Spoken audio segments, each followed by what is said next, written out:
எல்லோருக்கும் வணக்கம். இன்னைக்கு நம்ம பார்க்கக்கூடிய சப்ஜெக்ட், இறைவன் எவ்வளவு சொல்லியும் பலர் கேட்காதது ஏன் தெரியுமா?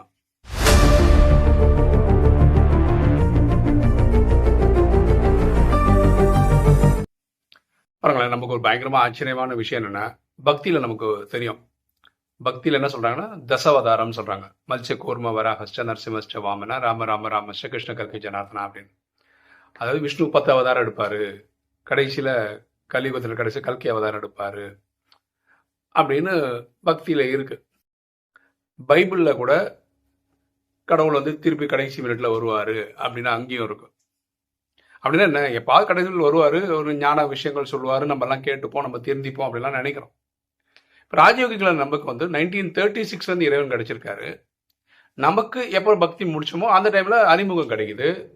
நம்ம சில பல வருஷங்களா அதை ஃபாலோவும் பண்றோம். பாருங்களேன், 800 கோடி பேருக்குமே இன்னைக்கு பூமியில் அவ்வளவு பேர் இருக்கோம்னா அவருக்கு எல்லாருக்குமே தந்தை இறைவன் தான். அப்ப இறைவன் 36ல இருந்து வந்துட்டு இருக்காரு. இப்ப நம்ம 2026 இருக்கோம் அந்த வீடியோ போட்டுட்டு இருக்கும் போது. அப்ப இறைவன் தினசரி பல விஷயங்கள் சொன்னா கூட பொதுமக்களை விட்டுருங்க, ராஜயோகிகள்ல பலர் அவர் சொல்றது சீரியஸா எடுத்துக்கிறது இல்லை, நம்மள உட்பட. அப்படின்னா என்ன, நம்மளும் காமம், கோபம், அகங்காரம், பற்று, பேராசை ஈடுபட்டு தான் இருக்கும். ஏதாவது ஒரு பெர்சன்டேஜ்ல, ரொம்ப கம்மியா இருக்கலாம், ஆனா இருக்கு. ஏதாவது ஒரு பேர்ல விகாரங்கள் நடந்துன்னு தான் இருக்கு, தவறுகள் நடந்துன்னு தான் இருக்கு. இல்லைன்னா நீங்களும் நானெல்லாம் கர்மாதிதாய் போயிட்டு இருப்போம் எந்த நேரத்துக்கும். ஏன் நம்ம உருப்பட மாட்டோம்? ஏன் பரமாத்மா சொல்லியும் சீரியஸ் எடுக்க மாட்டோம்? பொதுமக்களை விட்டுருங்க, ஏன்னா அவங்க இனியும் பக்தி தான் பண்ணிட்டு இருக்காங்க, ஓகேவா? அப்ப இங்க சொல்றது ராஜயோகி தான், ராஜயோகி சொல்லிக் கொடுக்கறதே இறைவன் தான் அப்படின்னு தெரிஞ்சிருந்தா கூட நமக்கு ஒரு இம்பாக்ட் இல்லாம இருக்கிறதுக்கு காரணம் என்ன? இல்ல ஒரு அளவுக்கு தான் மேலோட்டமா தான் நம்ம பண்றதுக்கு காரணம் என்ன? அது ஒண்ணு. ரெண்டாவது, இப்ப நம்ம யூடியூப் வீடியோல டெய்லி போட்டுட்டு இருக்கோம், நல்ல விஷயங்கள் சொல்லிட்டு இருக்கோம். இந்த மே மாசம் வந்தா 10 வருஷம் முடிக்கிறோம்.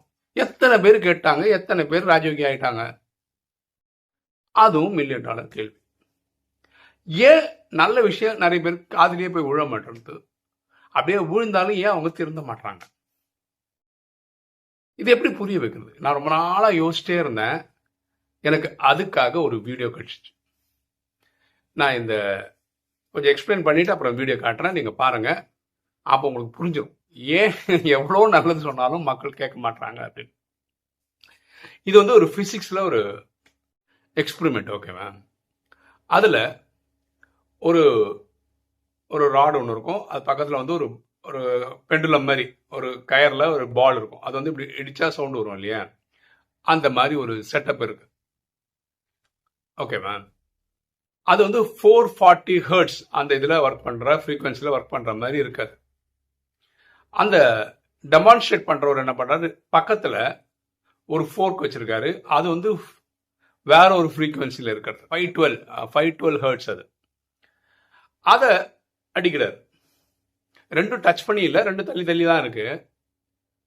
இந்த 512 ஹெர்ட்ஸ் வச்சு அடிக்கும் போது பக்கத்துல அது இருக்கு இல்லையா, அது 440 ஹெர்ட்ஸ் இருக்கு இல்லையா, அதுக்கு எந்த ஒரு அணக்கமும் இல்லை, எந்த ஒரு மூமெண்ட்டும் இல்லை, அப்படியே இருக்கு. 1க்கு 2 வாட்டி 3 வாட்டி அடிச்சு பார்க்குறாரு, ஒரு சேஞ்சும் இல்லை. அப்புறம் என்ன பண்றாரு, இந்த அடிச்சுட்டு இருந்தார் இல்லையா இந்த 512 ஹெர்ட்ஸ், அதை தூக்கி வச்சிடறாரு. இனி ஒரு 440 ஹெர்ட்ஸ் ஒரு இதை எடுக்கிறார். அதை எடுக்கிறார், அதை தட்டுறாரு. பாருங்க, இங்க ஒரு சேஞ்ச் வருது. ஓங்கி அடிக்கிறாரு, அந்த நல்லா டான் டான் டான் அடிக்க ஆரம்பிச்சிருக்காரு.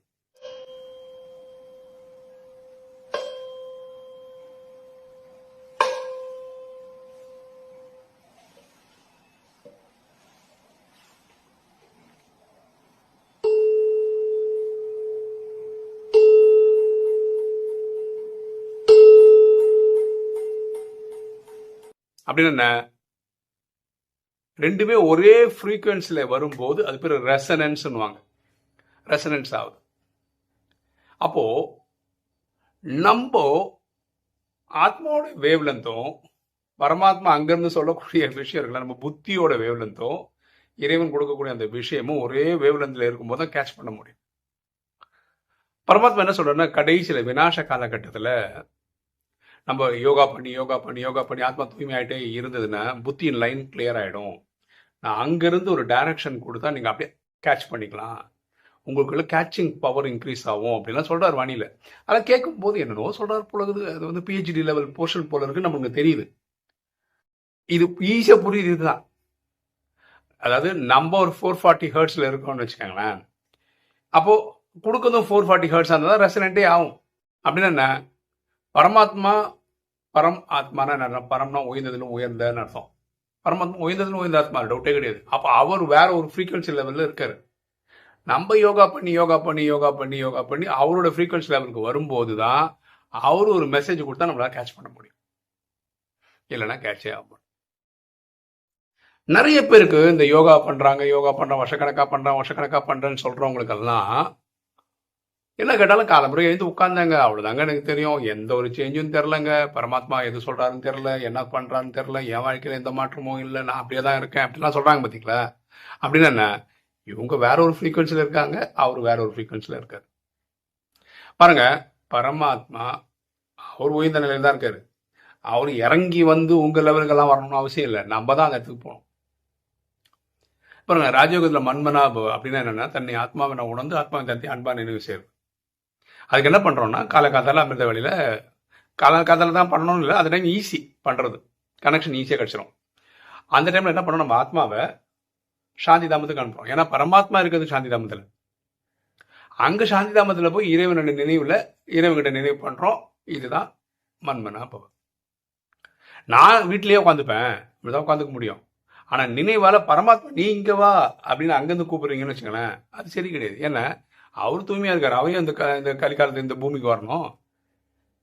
ஆனா நான் ரிவர்ஸ்ல கேட்கறோம்னு வச்சுக்கோங்க, லாஜிக்கே இல்லைல்ல. ஆனா பரமாத்மா சொல்ற, நம்ம இந்த டைப்ல நான் வந்து என் குழந்தைங்களை பாக்குறதுக்காக உங்க வீட்டு பெட்ரூமுக்கே நான் வரேன், தொடர்ச்சியா 3 மாசம் யாரும் என்ன நினைவே பண்ணலையோ, நான் வந்து எனக்கு அப்படி ஒரு குழந்தை இல்லைன்னு முடிவு பண்ணிக்கிறேன்னு பரமாத்மா சொல்றேன். ஸோ நமக்கு தான் தேவைப்படுதுங்க, நமக்கு தான் 63 ஜென்ம குப்பை இருக்கு, நம்ம தான் அதை எரிக்கணும். அப்போ நம்ம தான் சாந்தி தாமத்துக்கு போகணும், நம்ம தான் பரமாத்மா நினைவு பண்ணோம், பாவம் அழிக்கணும். ஓகேவா? ஸோ கடைசியில் அவர் நமக்கு ஏதாவது சிக்னல் கொடுக்கணும், நம்ம டச் பண்ணோம்னா நம்ம அந்த லெவலுக்கு ரைஸ் ஆகிருக்கணும். இப்போ இதையும் புரிஞ்சுக்கோங்க. நீங்கள் உங்கள் சென்டரில் வரக்கூடிய மாணவர்களுக்கோ மாணவிகளுக்கோ இந்த நாலேஜ் எடுத்து கொடுக்க சொல்ல ட்ரை பண்ணுறீங்க. ஒரு வாட்டி சொல்லி கொடுக்குறீங்க, 10 வாட்டி சொல்லி கொடுங்க, 20 வாட்டி சொல்லி கொடுங்க, எத்தனை வாட்டி சொன்னாலும் உங்களுக்கு மண்டையிலேயே ஏறலைன்னா அவங்க வேற ஒரு வேவ்லென்த்தில் இருக்காங்க, நீங்கள் வேற ஒரு வேவ்லென்த்தில் இருக்கீங்கன்னு அர்த்தம். முடிஞ்ச வரைக்கும் இறங்கி வந்து சொல்ல முடியுமான்னு பாருங்க. அதுக்காக நீங்கள் தரம் குறையணும்னு சொல்லலை, அவர் எப்படி புரிஞ்சுப்பாரோ அந்த லெவலில் சொல்ல முடியும். பாருங்களேன், பரமாத்மா வாணியில் பார்த்தீங்கன்னா ஒரே விஷயத்த பல எக்ஸாம்பிள் சொல்லுவார். நமக்கே சிரிப்பாருங்க, என்னடா இவ்வளோ மதி சொல்லணுமான்னு. ஏன்னா நம்ம மரமண்டையாக தான் இருக்கும். மக்களே 3 டைப்புன்னு சொல்கிறாங்க. ஒன்று வந்து வாழை மட்டைன்னா அது என்னதானே எரிய வைங்களா, எரியவே எரியாது. ரெண்டாவது வந்து இந்த கெரோசின் ஊற்றுனீங்க வுட்டில், கெரோசின் ஊற்றுனதுக்கப்புறம் பற்றிக்கும். கேம்ஃபர் இருக்குல்ல, கற்பூரம், அதுக்கு இந்த மாதிரி எதுவும் கெரோசின் இது மாதிரி எதுவும் தோணா தீப்படி கொளுத்து நம்ம பக்குன்னு பற்றிக்கும். சில பேர் கற்பூரம் மாதிரி இருக்காங்க, எது சொன்னால் டக்குன்னு பிடிச்சிக்கிறாங்க, யோகாவில் வேறு லெவலில் போயிடுறாங்க.